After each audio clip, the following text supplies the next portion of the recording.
तमिलनाडु में एक ऐसा मामला सामने आया जिसमें पुलिसकर्मियों को फांसी की सजा सुनाई गई। अब सोचिए, जिन पर हमारी सुरक्षा की जिम्मेदारी होती है, अगर वही कानून तोड़ दे तो आम आदमी किस पर भरोसा करे।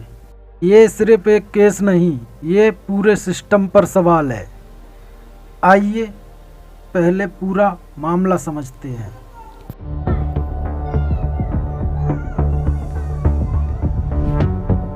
कस्टोडियल डेथ केस में 9 पुलिसकर्मियों को मौत की सजा सुनाई गई है। मामला पिता बेटे की मौत से जुड़ा है। फैसला तमिलनाडु में मदुरई के फर्स्ट एडिशनल सेशंस कोर्ट ने सुनाया है। कोर्ट ने अपने फैसले में कहा कि बाप बेटे की मौत नेचुरल नहीं थी और ना ही उन्हें पहले से कोई बीमारी थी।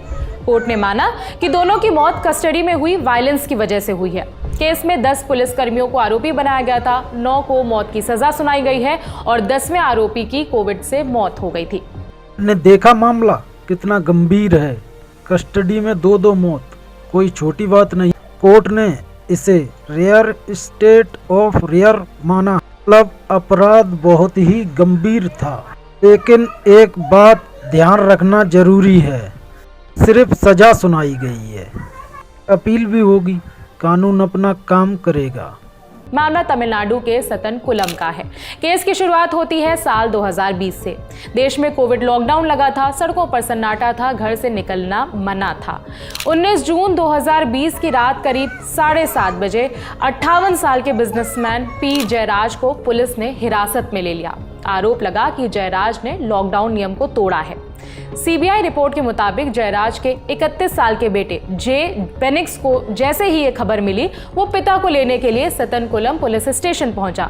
थाने पहुंचकर बेनिक्स ने देखा कि सब इंस्पेक्टर और कांस्टेबल जयराज को बुरी तरह से पीट रहे हैं। बेनिक्स ने सवाल किया कि उसके पिता को क्यों पकड़ा गया है। बेनिक्स ने पिता को बचाने के लिए बीच में वो आया तो पुलिसकर्मियों ने उसे भी पकड़ लिया और दोनों बाप बेटे को हिरासत में रख लिया। सीबीआई ने अपनी रिपोर्ट में बताया कि जयराज और बेनिक्स को इसलिए पीटा गया ताकि उन्हें यह सबक सिखाया जा सके कि पुलिस के सामने पेश कैसे आते हैं।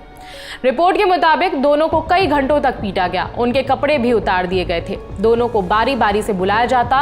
लकड़ी की टेबल पर उनके सिर झुकाए जाते। वो हिल ना पाए इसलिए उनके हाथ पैरों को कसकर जकड़ा जाता और फिर उसी पोजीशन में लाठी से उन्हें पीटा जाता था।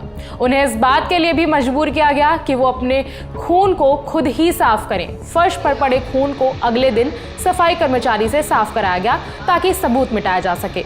खून से सने कपड़े को अस्पताल के डस्टबिन में फेंक दिया गया था। जयराज के रिश्तेदार ने बताया कि जब दोनों का शोषण हो रहा था तब वो थाने के बाहर ही बैठे थे। अस्पताल ले जाने से पहले पुलिस ने उनसे डार्क कलर के कपड़े मंगवाए थे ताकि खून नजर ना आए। जयराज और बेनिक्स के खिलाफ फर्जी आरोप भी लगाए गए थे। पहले उन्हें कोविलपट्टी सब जेल में रखा गया, लेकिन बाद में जब हालत ज्यादा बिगड़ गई तो एक सरकारी हॉस्पिटल में भर्ती किया गया। 22 जून को ज्यादा खून बहने और हेमरेज की वजह से बेनिक्स की मौत हो गई थी और अगले दिन जयराज ने भी दम तोड़ दिया था। मौत की खबर जैसे ही बाहर आई, पूरे राज्य में बवाल मच गया। पुलिस ब्रूटैलिटी की बातें होने लगी। लोगों ने जमकर विरोध किया। तब जाकर 24 जून 2020 को मद्रास हाईकोर्ट की मदुरई बेंच ने मामले का स्वतः संज्ञान लिया।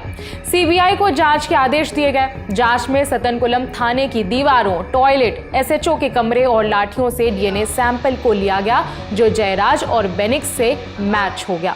पोस्टमार्टम रिपोर्ट में भी बताया गया कि मौत की वजह पिटाई है। सीबीआई ने 10 पुलिसकर्मियों को आरोपी बनाया। उनमें से एक की अगस्त 2020 में कोविड से मौत हो गई थी। 25 सितंबर 2020 को सीबीआई ने बाकी 9 आरोपियों के खिलाफ चार्जशीट फाइल की। इसी केस में 6 साल बाद फैसला आया। 23 मार्च को जज जी मुथुकुमारन ने माना कि पुलिसकर्मियों पर लगे आरोप सही हैं और उन्होंने सबूत मिटाने की भी कोशिश की थी। बार एंड बेंच की रिपोर्ट के मुताबिक केस में 50 चश्मदीदों के बयान दर्ज किए गए हैं जो ये सिद्ध करने के लिए काफी थे कि पिता बेटे की मौत पुलिस टॉर्चर की वजह से हुई है और अब 9 पुलिसकर्मियों को मौत की सजा मिली है। अब सवाल आपसे, ऐसे मामलों में सख्त सजा जरूरी है? इससे सिस्टम में बदलाव आएगा? जरूर बताना। जय हिंद।